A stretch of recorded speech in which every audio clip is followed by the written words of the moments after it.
Why others are losing weight when it seems like you can't. My name is Dave Minishian, and I'm the owner and head coach over at Scope Fitness. And this is a very frustrating topic, especially when you are on social media and you see all the before and after photos of those who have lost 10, 20, 30, 50, maybe even 100 pounds. But what you don't see is what lies between those two photos. You don't see the lessons that they learned.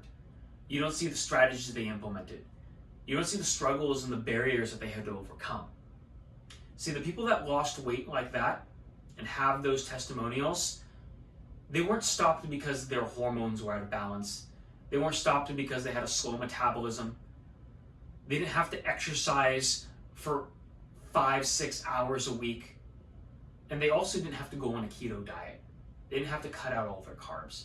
The only thing that they had to do was be in a caloric deficit. And when you learn to be in a caloric deficit long term, you will be able to lose weight consistently and keep it off. So to show you what that looks like and how some people may tend to go wrong with implementing this, I wrote this graph up on the board here for those who are watching from video platform, and I'll explain it for those who are on audio. So what I have listed here is 2,300 calories as maintaining your weight. You would lose 0 weight eating this number of calories on a daily basis. Now, if you want to lose a pound a week, you would simply reduce the number of calories that you eat daily by 500, and that would allow you to lose 1 pound a week. But where people go wrong with this is either one of two things. One, they just consistently eat 2,300 calories, but just make better nutritional decisions, switching out and eating more fruits and vegetables, eating lean meats, whole grains. They look at the quality of their diet, but not the quantity. The second way people go wrong is the yo-yo diet. Now, people who yo-yo diet eat far less during maybe the weekdays. That's one way of doing it. When their schedule is rigid, they're going to work, they're prepping their breakfast and their lunch, they have dinner prepared, but when the weekend rolls around, their calories shoot up. They continue to way overshoot, eating maybe closer to 3,000 calories during the weekend, 4,000, making up for all the deficit they were in during the week. So what ends up happening is they end up averaging out probably somewhere around that 2,300, and they again never lose a pound.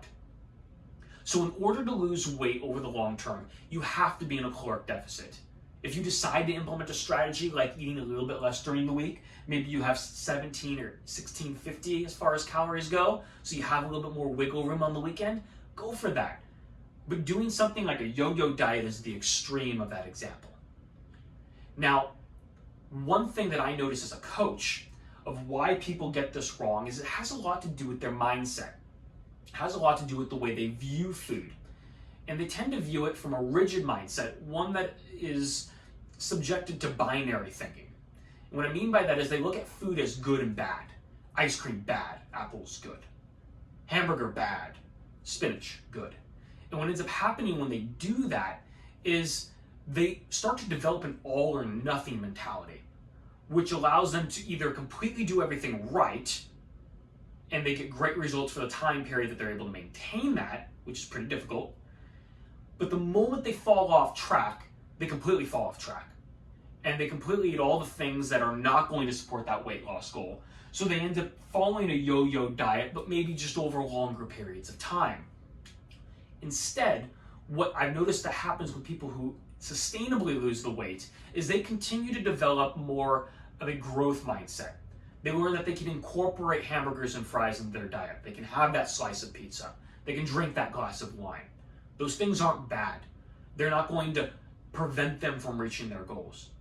But what they learn to do is they learn how to include it by balancing it out with other things during the day or within that meal that allows them to stay on track but still enjoy the foods that they love.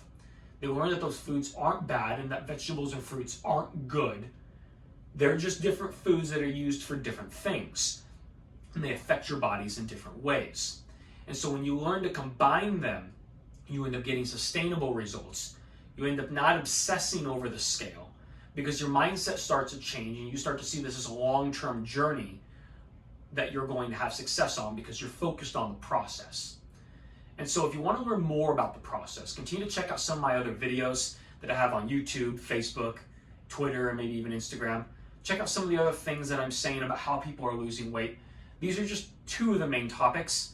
But remember, if you want to lose weight, and you want to be like all those other success stories, you have to be in a caloric deficit.